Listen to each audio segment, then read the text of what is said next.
So on today's video we're going to talk about the release that set the ball rolling again, and boy has it rolled since. The Annalise Signposts And Alleyways 7-inch. Same faces at the window of the pub. Every time that I walk by, same faces in the window of my mind. Streetlights cast the same reflection through the night in the same place, illuminating all I've left behind. And it used to really get to me, all the people who moved on, making such a big point of like where their new lives were. It seems so far somehow, having to justify something so simple as you in your hometown. The signposts and alleyways, places where you used to play, people that you used to know, all seem so distant now. The signposts and alleyways. So yeah, I think we're pretty unique as a label because I actually think that we have two first releases almost, because the whole starting up again in 1999 has ended up being like the start of something that I never dreamed would still be going, you know, nearly 25 years later.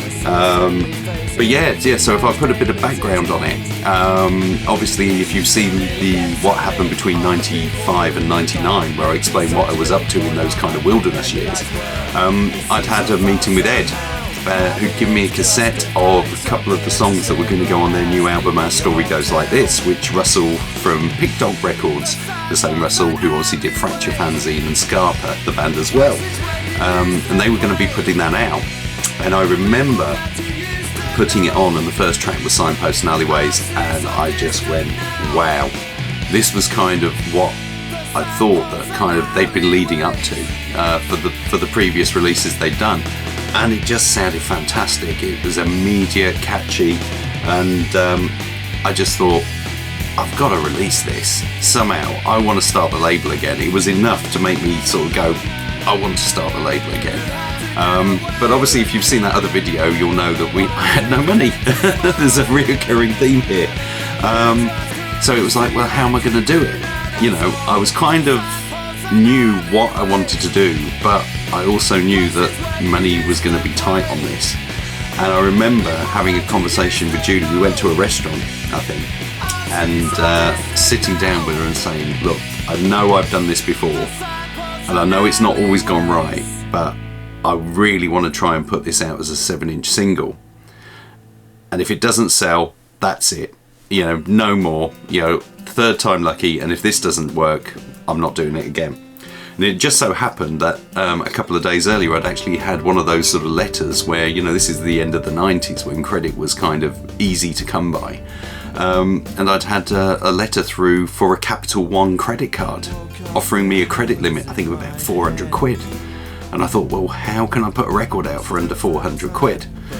So I then started to use some of my knowledge that I'd gained in the previous years to how can I do a record really cheaply but make it still kind of, you know, really collectible. And this is what I came up with. The one-sided 7-inch single.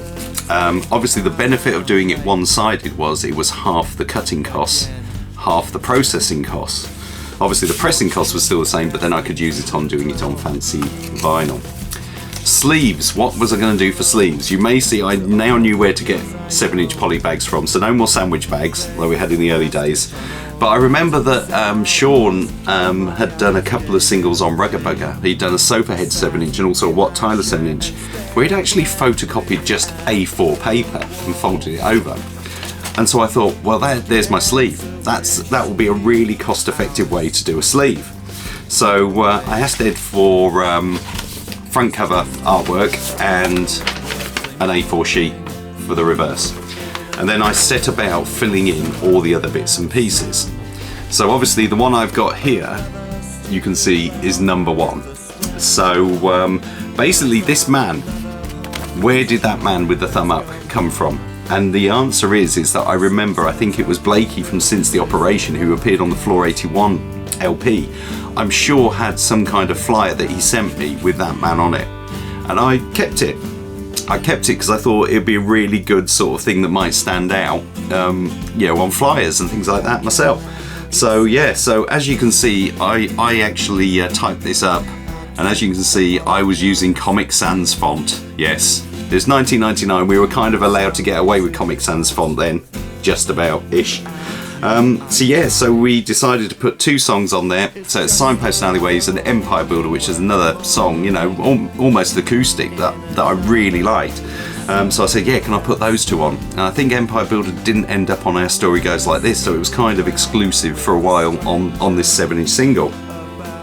I got a PO box, so got a proper address finally, and finally could use the Inksplat logo that David Goodchild had done for me probably about 1992 or 93 that I'd not got around to using yet, so I'd kept hold of this.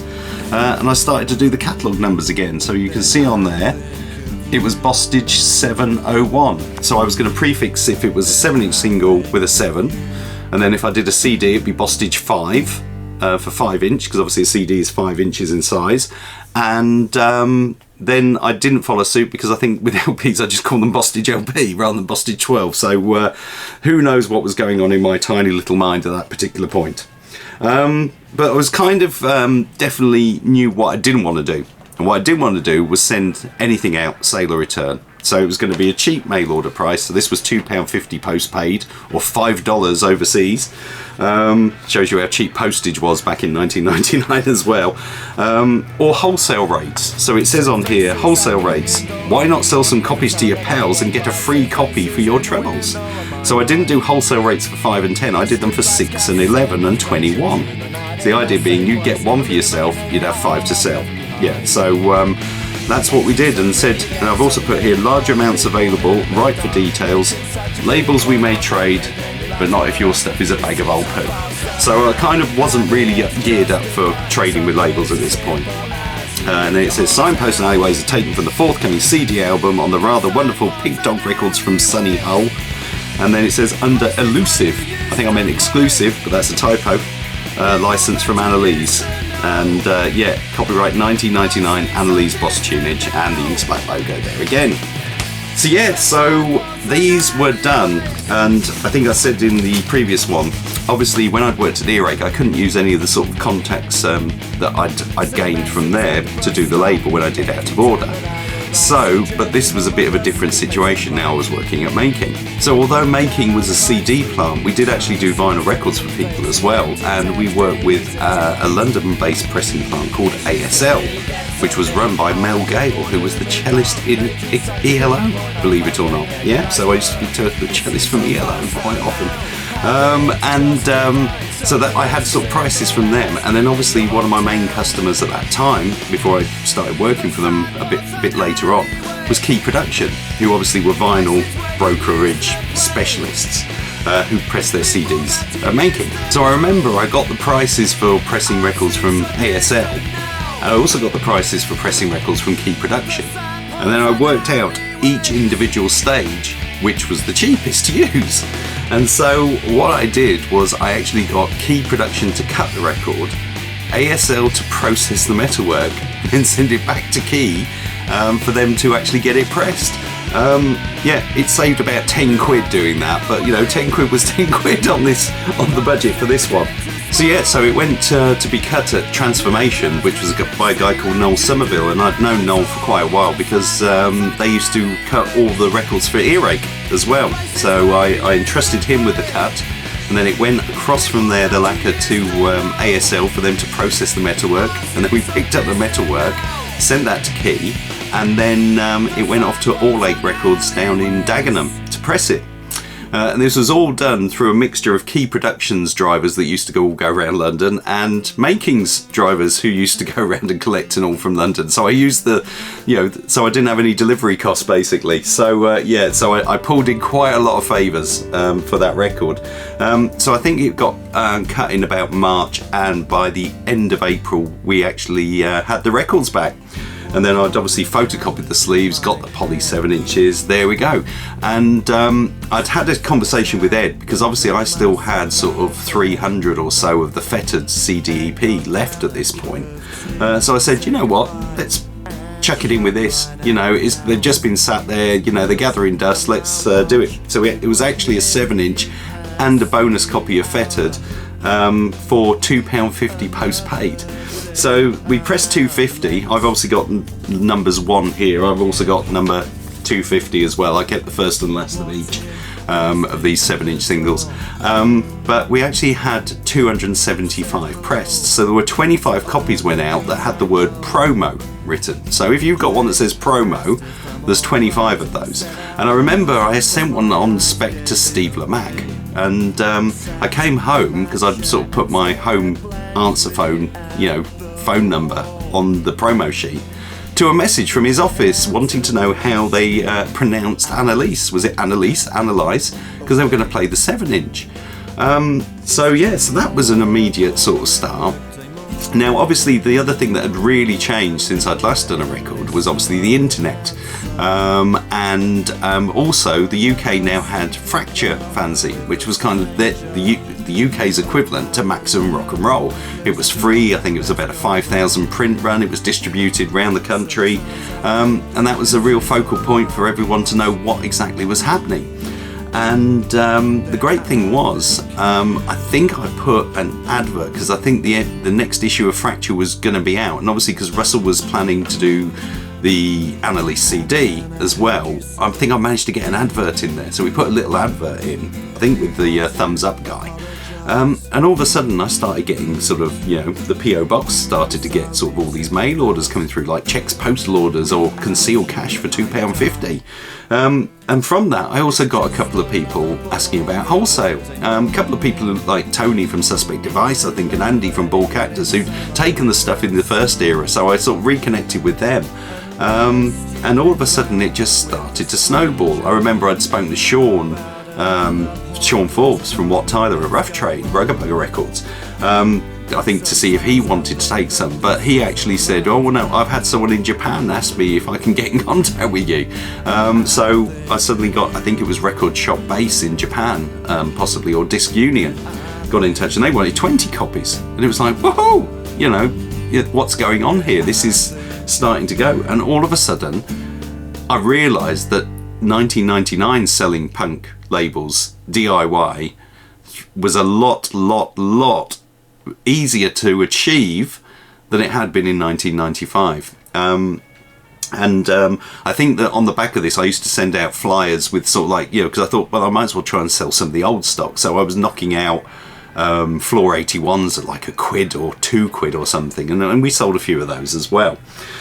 So it all started to gain this kind of momentum, and so soon after this, I think this was April 1999, so we did another one-sided 7-inch in July 1999 by The Unknown, and I'll speak about The Unknown on their video, the most patient and trusting band of me, for various reasons that we'll go into on there. And it all started to build up.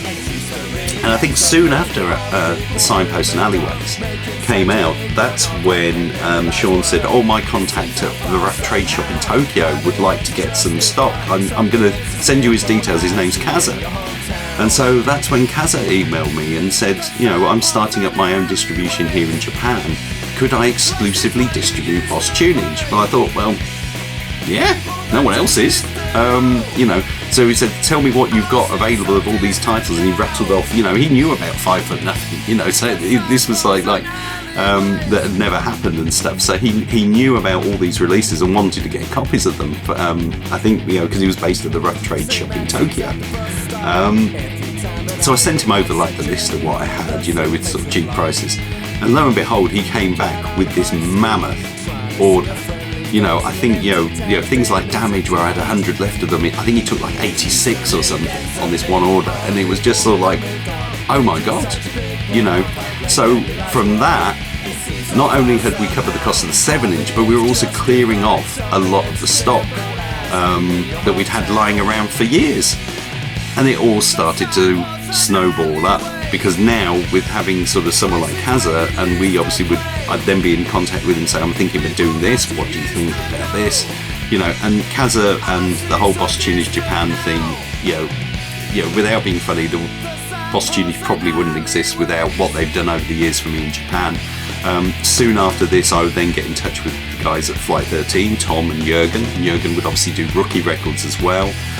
So everything kind of just snowballed, and it just went crackers, because finally I could sort of say to a band, I want to put something out, and kind of know I could actually do it, and I could do it pretty quick.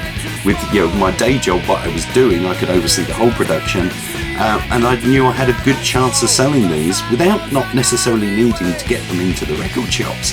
I think we did send a few to Cargo, but not many, and I think that was back on the back of like Steve Lamacq playing it. But it wasn't like the main thrust of how I was going to sell records. I really wanted to concentrate on mail order and sort of people in different countries who I could rely to do the similar thing there, and really use like the independent punk network rather than anything more music industry based, like regular old shop distribution, which is obviously, as I've said on previous videos, was kind of the thing that seemed to be the carrot that was being dangled but never forthcoming.